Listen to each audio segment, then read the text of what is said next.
Hey everybody, it's Berkeley time. Thank you guys so much for showing up again today.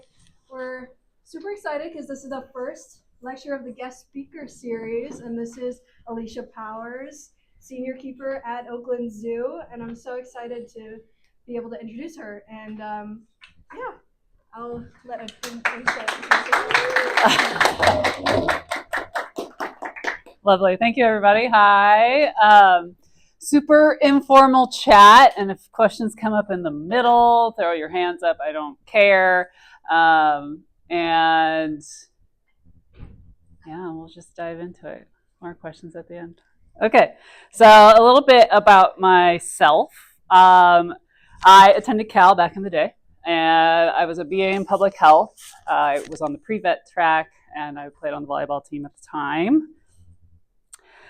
Some extra things that I did that I think definitely helped with my future is I studied abroad twice. So once was in Australia on a marine biology program, and the other was in Costa Rica. Actually, technically after I graduated, but I kind of just clumped it in. And down in Costa Rica on a more rainforest ecology track. And if people have questions about either of those, I'm happy to talk about my experience at those. After college, so here's like my working resume, right? I did an apprenticeship at Oakland Zoo, a laboratory internship at the Alaska Sea Life Center. I was there in the summer, not in the winter. I don't think I would have handled that very well. And then I worked a good chunk of time as like a dog and cat behavior specialist at what's now called Joybound out in Walnut Creek. It was formerly Tony La Russa's Animal Rescue Foundation when I was working there. And I've also did some volunteering at the Marine Mammal Center. Excellent place if anyone's interested in marine animals. And it brings us to today. So I've been a zookeeper, full-time zookeeper since 2013. I have some experience with a lot of African fauna, hoofstock, lions, birds, reptiles. Mainly in my last 7 years, I've been working with mostly California native animals. Bison, gray wolf, bald eagle, condor, jaguar, and mountain lion. So we're going to talk, the next couple slides, I stole the next couple slides from another conservation presentation. So we're going to explore what Oakland Zoo does, Oakland Zoo as a whole, the institution's role in conservation. Then I'll talk a little bit more about what I specifically do to help with that big project. So there's that historical impression of zoos, right, where it was like an entertainment industry. So people were flocking there to see the exotic animals. You know, we didn't have TV programs like we do now, so that was the only way to see a giraffe or a lion. And the conditions back then were far from ideal, definitely below today's standards. So now today, it's more than entertainment. In fact, I think it got reclassified by the USDA, where it used to be considered the entertainment industry, but they reclassified it to like the animal industry, more generic. So now the zoo community is leader in natural science education, non-invasive research, advancements in animal welfare, local and global conservation work. At Oakland Zoo, conservation is one of our foundational points.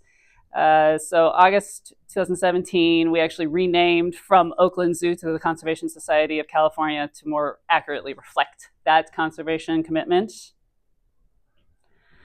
AZA stands for the Association of Zoos and Aquariums. So we're accredited by the AZA.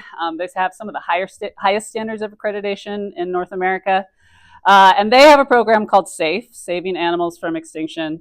So the powers that be in that SAFE committee decides what animals they're targeting based on maybe challenges in the wild, conservation priorities.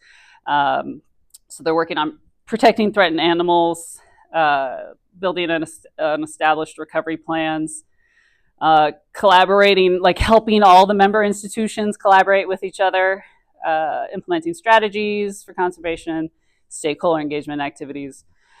So they're more of like a bigger umbrella, the SAFE programs, and then it's within the AZA facilities themselves to kind of work with local communities and other conservation partners to support the SAFE goals. I don't expect you to read all the little tiny things on that map, but that is Oakland Zoo's conservation partners, like each of those little pinpoints on there. So we're both national and international. And at least at the time this slide was made, we were supporting more than 25 organizations. Some of the animals that those conservation partners represent or fight for, a wide variety on there. So when we're supporting those species and other things at the zoo, what is it that we're actually looking to do? So what can we, as just this zoo organization, reasonably do? Encouraging climate resilience, habitat protection, regeneration, illegal wildlife trade prevention. That one in particular is a big one the last couple years at the zoo. They actually established a whole little separate exhibit area with just all about illegal wildlife trade. No actual animals in it, but just like a space dedicated to educating the community on that. Human-wildlife coexistence, animal welfare, and that's a big part of what zookeepers help with, and then community engagement. So those kind of, we're tackling a little bit of all of those bullet points. And then more organizations that are involved in all of this. You probably recognize a lot of those logos. I'll talk a little bit more about some of them. And those are some of the more common ones that we work with to meet these conservation goals. And then how it works at Oakland Zoo, also a lot of really small type on here. I don't expect you to read it, but we have like 4 branches and everybody's doing like their part to help with this conservation journey. So where I'm in here is on the animal care side of things, where we're providing permanent and temporary housing. We have some rewilding programs. We're consulting on behavioral husbandry. And then we also do a eco trip where people can sign up to go along with the Zookeeper to Kenya and support the zoo with the funds there. And actually, when I did that Kenya trip maybe 4 years ago, and you visit our conservation partners over there too. So that was a great opportunity to actually see the work happening on the ground. And what the money we were sending them, what it was supporting. It was pretty awesome. And then we have a whole dedicated conservation department, which kind of oversees a lot of this. And then the other departments help support it. So more specifically, a zookeeper's role. So zookeeper, are the basic stuff we do, daily husbandry is what we call it. So that's where we're addressing all the behavioral needs for the animals, feeding, obviously, enriching training, medical care, facility maintenance. And then a good chunk of our day is also just interpretation, sometimes formal, sometimes informal. This is a great little space that we have. That's a red-tailed hawk hanging out with a zookeeper nearby. He's doing a training session and interpreting for guests hanging out just on the other side of the railing there. So a great opportunity to get up and close and personal. So I was going to highlight 3 of our partners. I forgot I had some notes that I actually can refer to. Or conservation programs that I am more directly helping with. So the first one, California condors. Some interesting facts about condors for you guys. Largest bird in North America. Any guesses what the largest bird in the Americas might be? Yeah, very good. So another condor. So California condors can live up to 60 years, so they can live quite a long time. The big challenge, and I put it up there too, back in 1982, there was less than 25 condors left in the wild. That was absolutely a species that was going to go extinct if biologists didn't intervene. So back then, they actually caught up all of those wild condors that were left, and they brought them into a managed program, because the big problem back then was DDT poisoning. So all the eggshells were the most common repercussion of DDT. Was the eggshells were just too thin, so the chicks weren't hatching successfully. And for condors in general, they usually lay a single egg every 2 years, so that reproductive cycle is too slow for them to recover on their own. I mean, already by the time they got less than 500 birds, they were in trouble, but down to 25, and that's absolutely about to be gone from this earth. So that's when they started the California Condor Recovery Program. And there are a lot of partners involved with that. California Fish and Wildlife. There's two that I listed on here, Ventana Wildlife Society and Pinnacles National Park. The zoo's role, kind of the big zoo role in that, is our veterinary department. So Ventana Wildlife Society and Pinnacles are based out of kind of central California. And there's now a flock of about a little over 100 wild condors in the Central Coast. One of the populations of condors in the wild. But if they still come across birds that are ill. Now the big problem is lead poisoning. And the biggest exposure to that is ammunition. So maybe hunters doing legal take of deer or whatever they might be hunting, but they don't recover. They use lead ammunition and they don't recover it all. Along comes a condor doing exactly what a condor wants to do, which is scavenge, right? And they ingest some of those lead fragments, and even just a little bit of that in their can be toxic to their blood system. So when Ventana or Pinnacles notice a bird acting off, they'll actually catch it, bring it to our vet hospital at the zoo, and they get like the full treatment. So if they determine that the lead levels are too high, they will treat that with chelation therapy, which is basically flushing the lead out of their system. And most of the birds recover pretty well from that and are actually released maybe after a month of treatment. So those are the wild birds that come in. That's mostly what our hospital is involved in. Didn't ask if I should have tested out these videos before. No. I don't know if I'll be able to play the videos. We can also play around with them at the end too. Yeah, maybe we can. I think we can click it from here. Wait. It's a process, but I think we can play it. There's an entire condor. Did you know that Oakland Zoo helps treat sick California condors? There's an entire condor recovery center hidden right on site. The California condor population almost disappeared in the 1980s, but zoos worked hard with the Ventana Wildlife Society to bring the population back. Condors are still being threatened by microtrash and lead poisoning, which is where the Oakland Zoo comes in. Oakland Zoo, Veterinary Hospital, and Animal Care work with Ventana Wildlife Society and Pinnacles National Park to make sure that sick and injured condors have a place to rest, receive treatment, and recover. Our team of trained veterinarians and support staff give these giant endangered birds the special treatments they need, then set them free to soar once again.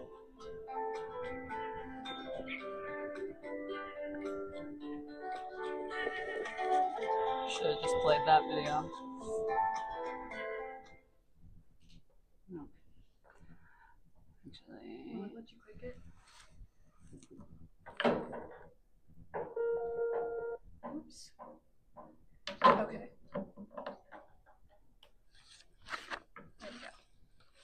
we go. Okay. Yes. So that was our veterinary director doing the narrating in that video. And so that's the wild birds. We also do have a resident flock of condors. Right now we have 5 condors. And one of them actually has a unique role as a seasonal mentor bird.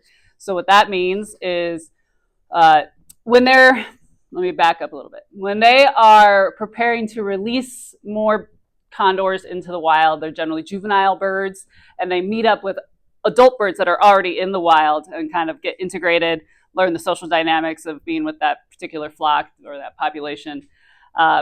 So there's a brand new flock it's actually called an experimental flock being developed in Northern California in Humboldt County. It's managed by the Yurok tribe up there. And it's very small. There's only, well, actually, they just released a couple more birds. So I think there's only like 15 birds flying in the wild in that flock. So they're still adding more to that group. So every time a new group of juveniles that have aged up through the human managed breeding program, and this is those, I should have included some photos of those. So these are the kind of where they're like feeding them with puppets. They also have adult condors that are raising these chicks in human care as well.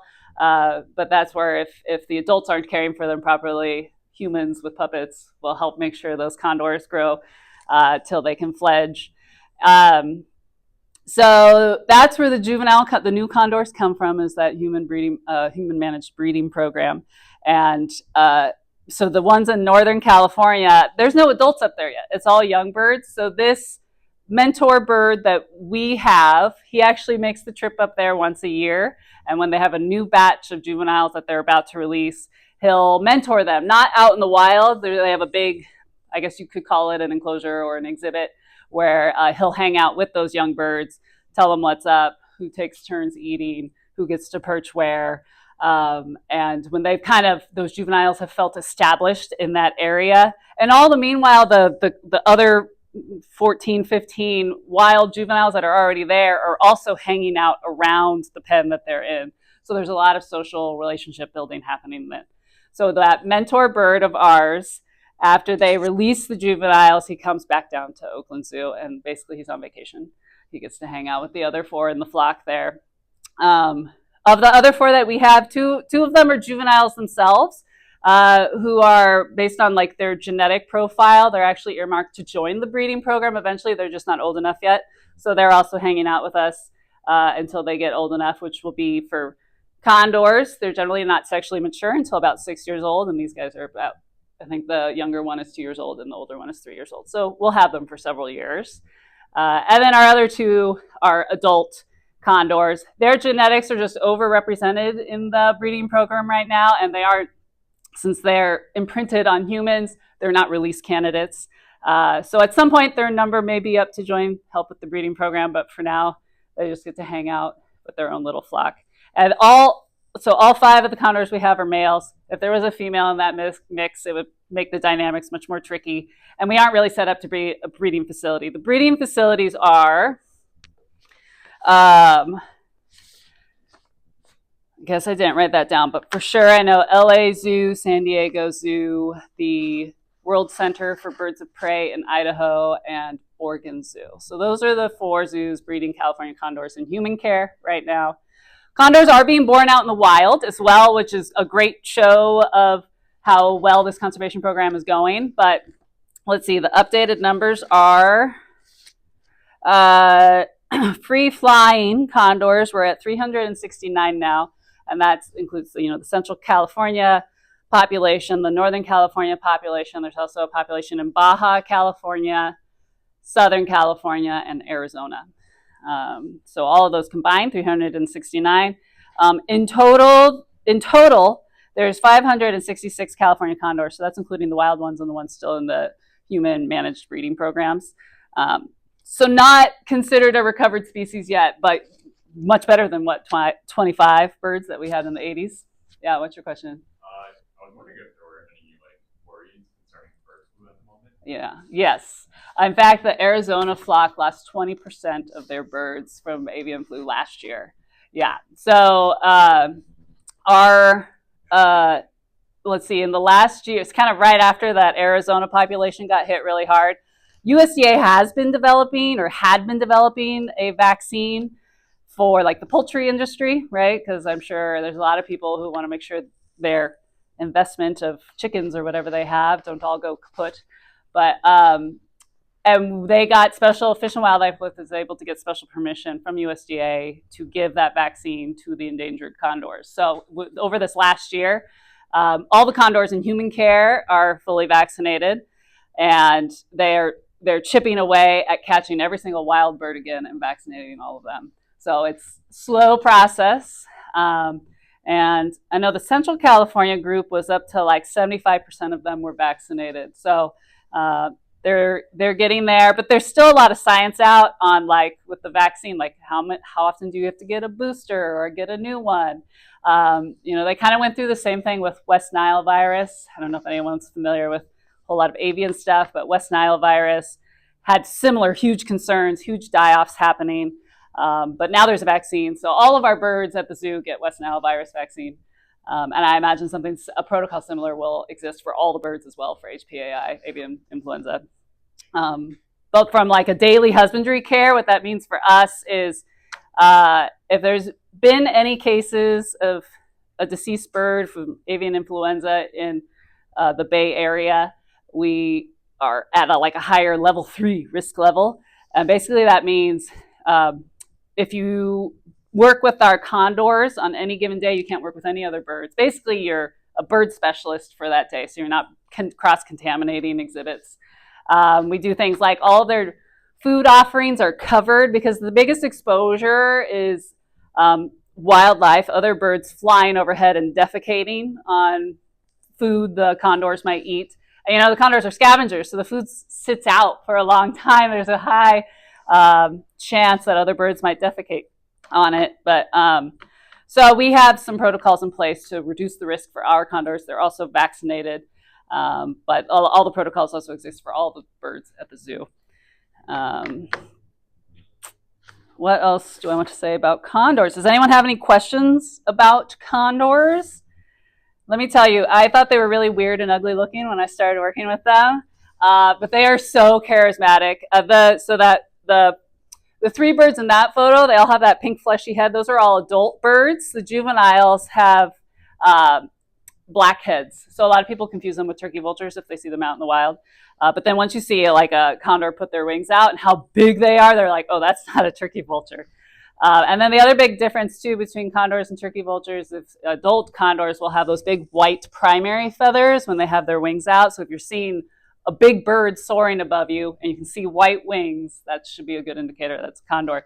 There have been some sightings of condors from the Central California population doing some kind of patrolling flights up here to the Bay Area.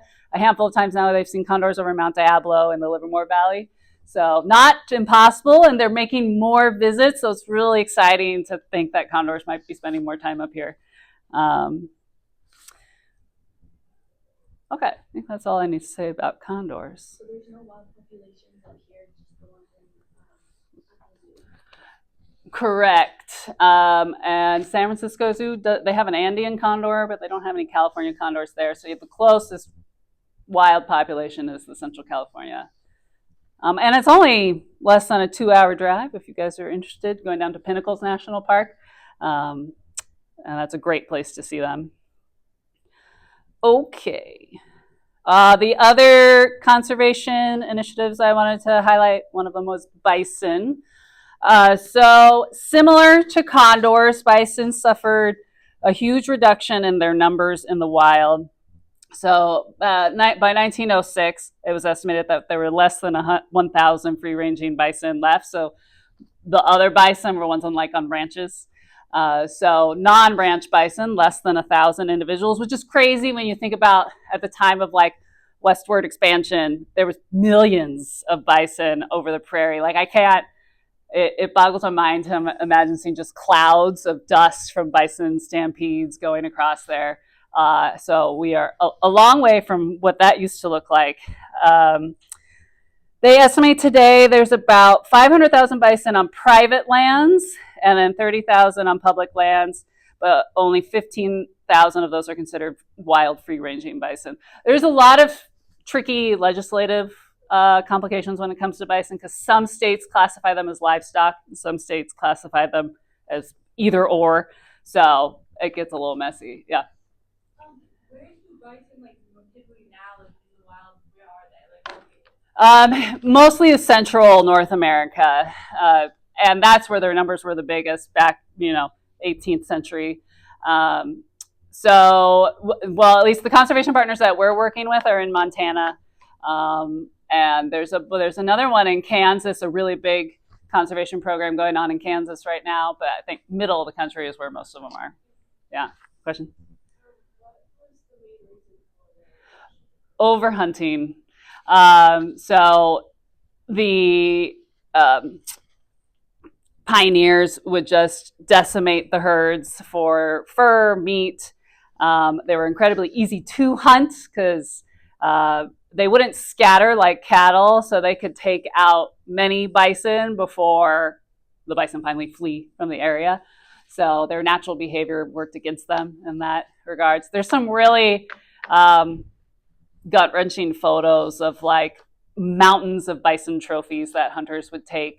And it was also not even passively, but it was a part of flushing indigenous people out of the area too, because indigenous people, and that's who one of our conservation partners is, relied on the bison herds for their survival. They would use everything. There was nothing that they wouldn't use from a bison take. So that was also the U.S. government's way of pushing indigenous people out as well. Okay, I saw some more questions. Yeah. I've heard that a lot, like every bison has at least 1% cow DNA. Yeah. Is that possible to flush that 1% out? There is more science coming out about that now. It is likely that all the bison have some level of hybridization with cattle, because back in the 1906, one of the ways they kept trying to boost the numbers was crossbreeding with cattle. And if we hadn't have done that, we probably wouldn't have bison today. So it's like the pros and cons, right? Is we don't have pure bison genetics left anymore, but now that we're able to take, blood samples and get better information on it, not as expensive to get that information, they can be a little more selective about like what herds are breeding with other herds. So hopefully we won't see an increase in kind of that cattle contaminated DNA. Yeah. Would it be possible to like push out that DNA if almost all of them have it in them already? I guess maybe. I mean, there's I don't know. You would have to you would have to apply that to 500,000 bison. That's a big scale conservation project right there. But one way that you could go at conservation, absolutely. Yeah. That's a part of that discussion as well. Like, what are we losing? Are we focusing too much on the element of hybridization with cattle and bison? Like, do we not need to be spending our money and brainwaves on that? And instead spending our money and brainwaves on creating suitable habitat for the bison. Like, if we don't have a good place to put them, then what are we doing with helping the genetics? So yeah, that is all part of the discussion. Yeah. I just wanted to mention, because I thought it was the most interesting thing when I was an intern there at Oakland Zoo.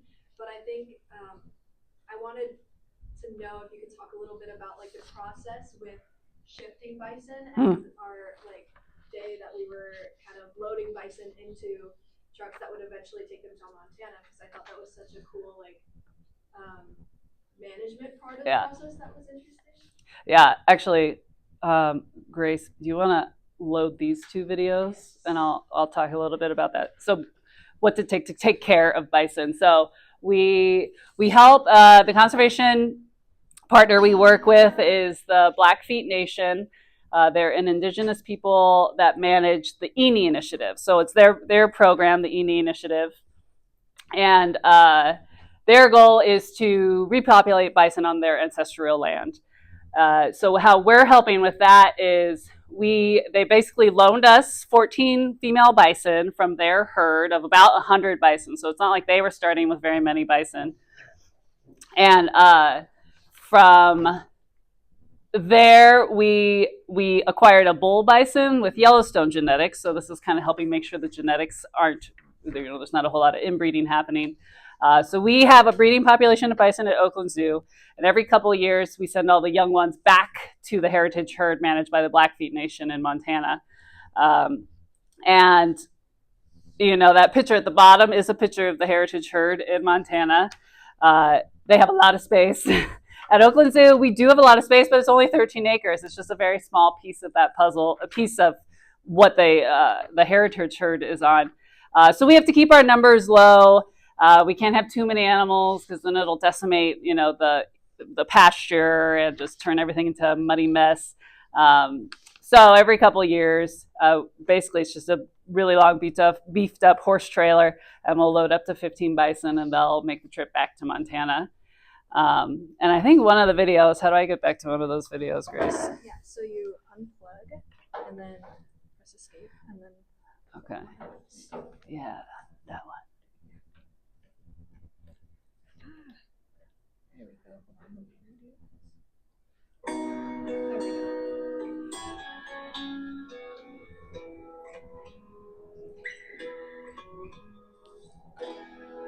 So this is the Blackfeet's herd up in Elk Island, which was in Canada.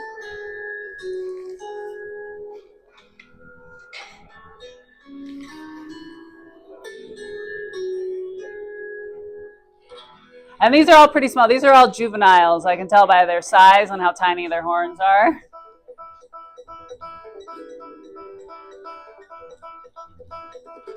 So yeah, 1873, when the U.S. government was pushing everybody out, they took their bison with them. And now they are bringing their bison back.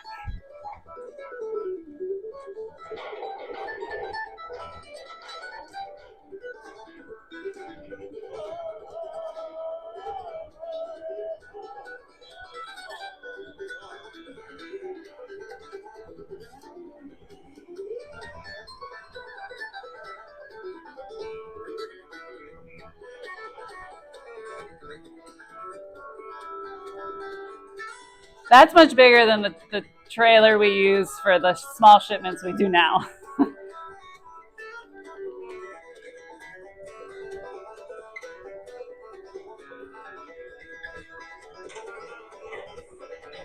So there's another part of like the legislative thing with bison is there's so many regulations when you have to move them over even just state lines, much less international lines.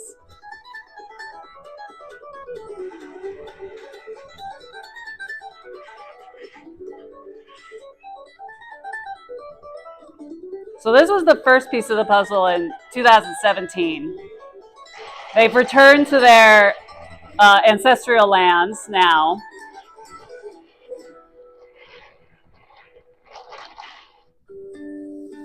And then 2 years later is when we made the trip up there to bring 14 bison to Oakland Zoo.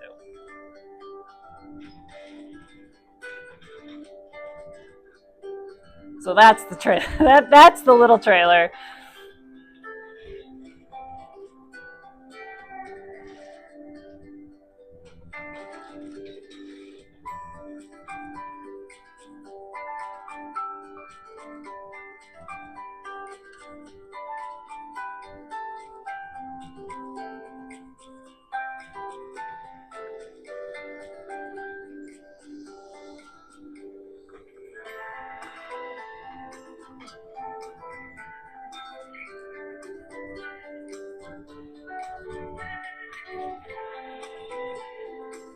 And this is at Oakland Zoo. You get quite different look with the San Francisco homes in the background. So fun fact, those 14 bison that came, like over 75% of them were pregnant. So we thought we were just getting 14 bison and then we like almost doubled within the first 4 months. But on the plus side, being able to establish themselves in this new territory and raise offspring actually helped them feel more comfortable there. They were more rooted.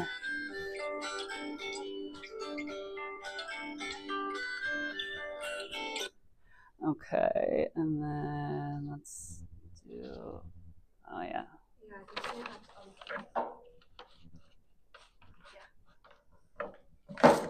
Oh, I have to press.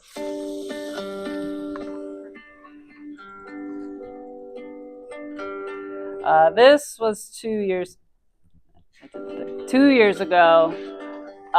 So we've had bison calves every year since 2018.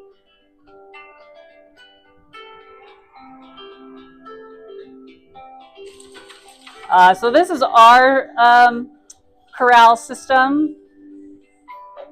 So when our young ones were big enough to ship back to Montana, that same trailer came back down.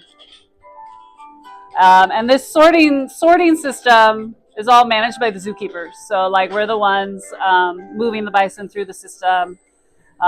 Blackfeet also come and help load into the trailer. We're better at using the sorting system and they're much better at shipping bison. So we work together on that one. Did I answer your questions? Yeah. Okay. Let me do this again. I'm figuring it out. Yes. So far we've had, first slideshow? Yes. Okay. So far we've had, we've returned 38 bison to Montana. So this is an example of a very slow conservation program, right? This is going to take many generations to reestablish that herd on their ancestral lands. But bison calves are pretty cute, so I'm fine with taking care of them every year. Okay, and then the third species I wanted to highlight was mountain lion. So this one is a little different because unlike condors and bison, their numbers weren't decimated in the wild. Actually, mountain lions have the largest range of any terrestrial mammal through the whole Western Hemisphere. So that's from Canada all the way down to Patagonia in South America. So they are well adapted to all kinds of North America, South America terrain and climates. In California specifically, they are considered specially protected. So that means they're not a game animal. They can't be hunted. And those laws are different in every single state. And there are even populations within California that garner extra protections. In particular, the Southern California mountain lion population is facing a lot of challenges with genetic bottleneck because the highways are preventing the populations from spreading around. So then you get, I know like in the Malibu area, that side of the mountains, there's so much inbreeding happen that like, a lot of the males are sterile, like the ones being born, they can't even breed. So that'll kill your population numbers real quick too. And then the other unique thing about mountain lions, so because their numbers aren't deteriorating in the sense that like condor and bison numbers are, the big problem is actually conflict with humans, direct conflicts with humans. And I think we're seeing a lot more of it recently because everyone has a phone now and everything makes it onto the internet. So there's a lot more media attention than there was just 10, 15 years ago. So how we help with that is we help if there's any mountain lion conflict in the Bay Area. The zoo is a part of the Bay Area Cougar Action Team, BayCat for short. So they'll call us and we'll come support Fish and Wildlife and assess, is this a adult mountain lion just in the wrong place at the wrong time? They just need to dart it and move it somewhere else. It's perfectly healthy otherwise. Is this a young mountain lion that got separated from its mother's, young mountain lions that got separated from its mother somehow? Common reasons are car strikes. So mom gets hit by a car and then some people hiking see little mountain lions screaming in the bushes or something like that. So in those cases, you know, a young mountain lion needs to grow up with its mother to about 2 years old to be able to survive on its own. In addition to some of these orphans are so young, they would be getting their nutrition solely from their mother at that point too. So they wouldn't survive at all if we didn't work with Fish and Wildlife to pick those guys up. They do things like if they aren't sure if there's been a mother in an area, because cats will often hide their litter while they go off and do hunting, and then maybe a hiker comes across and sees kittens all by themselves and erroneously think that they've been orphaned. So what Fish and Wildlife will do to make sure that that's not the reason is they'll monitor the kittens. They'll put up cameras and they'll see if a mother is coming back and forth, or even if the kittens seem ill, they'll still collect them and bring them to our vet hospital, but also have a camera in the area. So if there's a mother mountain lion showing up searching for kittens, once healthy, they'll try to return those mountain lion kittens to the mom. So if there's a chance of returning the mountain lions to the wild, that is always the preferred option, right? But a lot of the time, these orphans have no mother. So they end up getting permanent housing in human care. What we'll do is we'll rehab them both medically and behaviorally. So the vet hospital's obviously involved in all the medical stuff, but then the zookeepers will help with the behavioral rehab. And then look for rehoming. So the 2 mountain lions that we have, our resident mountain lions at the zoo, were actually joined us through this exact pathway. But now that we have mountain lions at our zoo, we can't add any more. So there's been maybe like 20 orphan mountain lions since the program started about 4 or 5 years ago that have been rehabbed and rehomed to other facilities around North America. while I keep talking, I'll load up this other video. Make that bigger.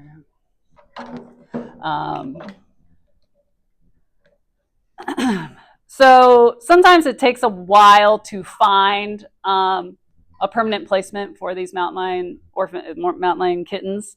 So part of the transition could be they spend time at our hospital initially, because there's for any new animal coming in, especially a new animal from the wild, you'll want to go through a quarantine period, so you make sure they're not introducing some kind of contaminant to your resident collection.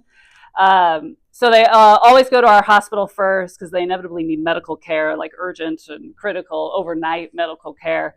But then once they're through quarantine and medically cleared, if Fish and Wildlife haven't been able to find a permanent home for them yet, they'll come up to our mountain lion facility, and so away from the hospital, but still at Oakland Zoo, and get to interact in a less sterile environment. Because the hospital is very sterile. It's like painted walls and cement flooring, so they can easily clean, because it makes sense, right? If you have some disease, you need to be able to clean and make it sterile for the next occupant. But up at the mountain lion habitat, we've got like sand substrate floors, we've got logs for climbing, we've got things that are more behaviorally healthy for these mountain lion kittens versus growing up in a sterile artificial habitat. Plus, they get to share a fence line with our two adult resident mountain lions, and that's a great opportunity for them to.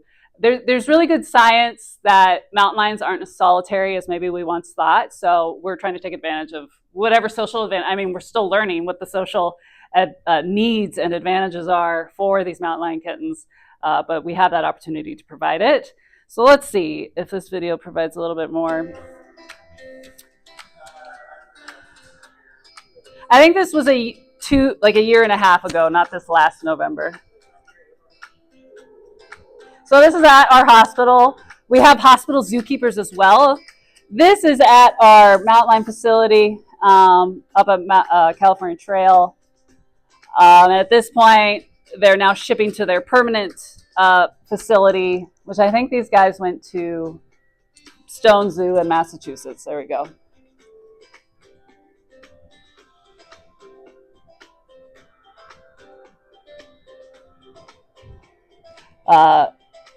Support FedEx wherever you can. They have donated a lot of our animal transport needs, because you can't just put a crate like that on a commercial flight.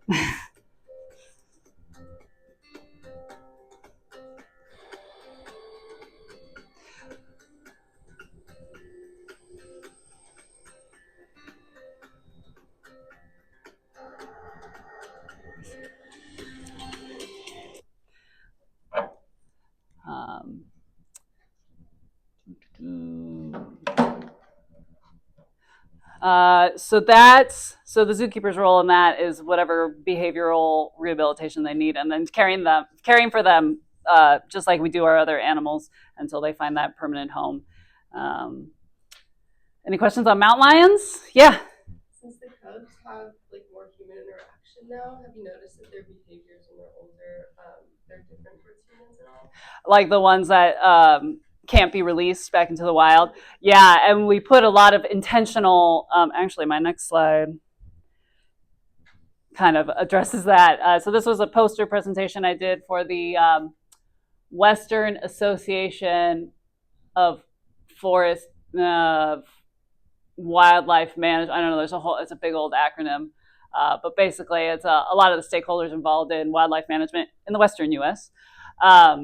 And again, there's a lot of really tiny things on there. I don't expect you to read it. But these are kind of the foundational points of our care for these animals. Once we know we can't release them, they're here permanently. We do actually want to build a very intentional, positive relationship with them so that we can do, training for medical care. A lot of our priorities when it comes to behavioral training is voluntary medical care. So if we can train the cat to lay down right next to a fence line so we can give them a vaccine versus having to dart them, to sedate them, to anesthetize them just to give them a vaccine, is a lot of stress and risk too. Yes, I would say being a zookeeper, like 75% of my goals and priority is maintaining or building a positive relationship with these animals, that we're going to care for them for their entire lives.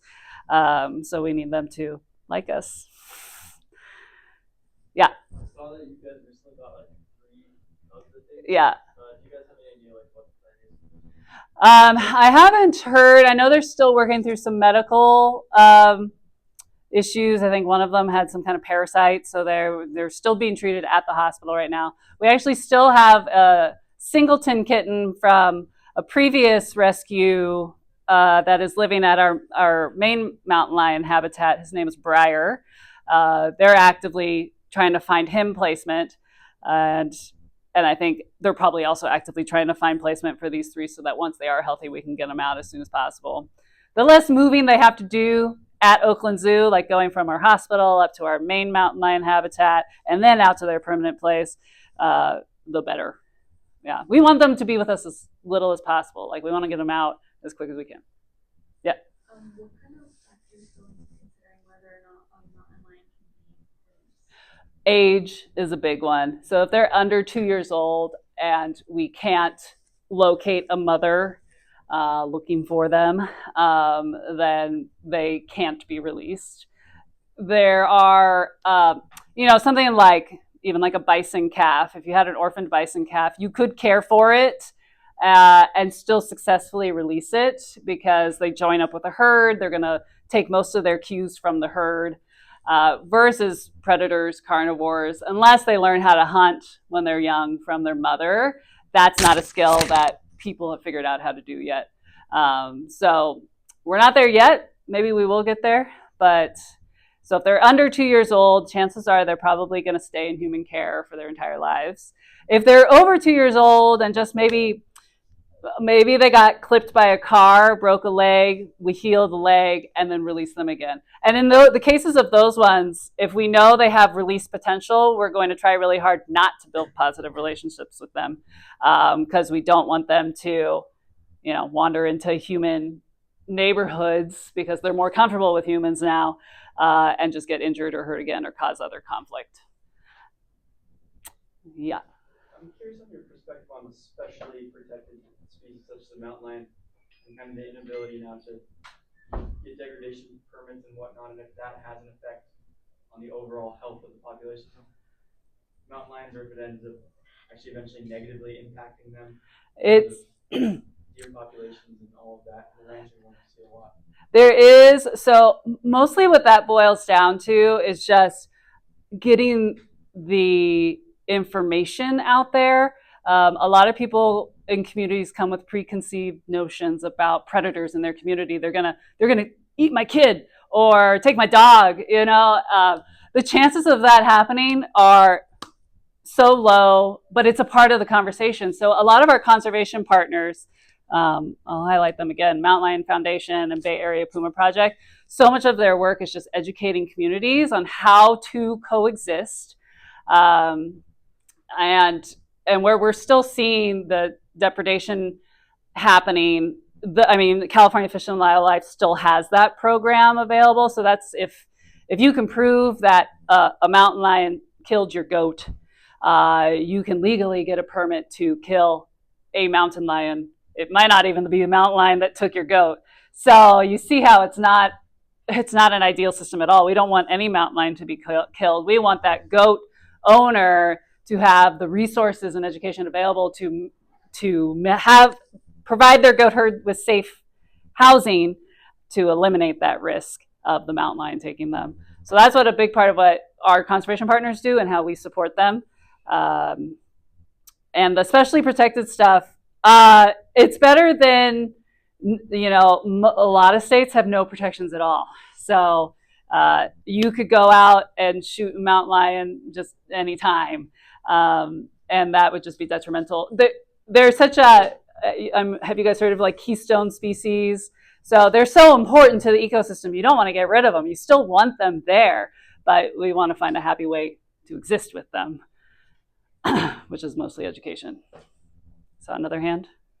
Yeah. Real quick, a going along with that, like, I know you guys have education programs, but do you also have any like division or program that's dedicated towards public engagement and like social media, like raising awareness by Yeah, so our conservation department does a lot of the direct working with the conservation partners. And then like our education department will do like tabling and talks around the zoo so that when guests are visiting and they're looking at our mountain lions, here's a docent also talking about what the challenges are with living with mountain lions and how we can help.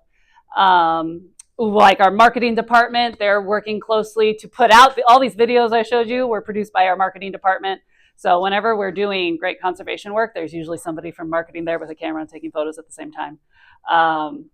So yeah, everybody has some kind of role to play at the zoo. Even the like development department who are asking donors for money. We just, this enclosure that these mountain lion kittens are in, we didn't have that for several years, but development found a donor to provide the money to build this outdoor enclosure area, which is so much better for these guys until they find their permanent placement. Yeah.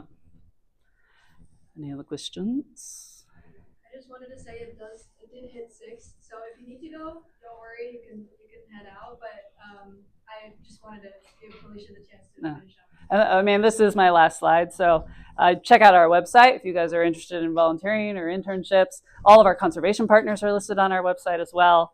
And if you guys want to reach out to me, there's my email address.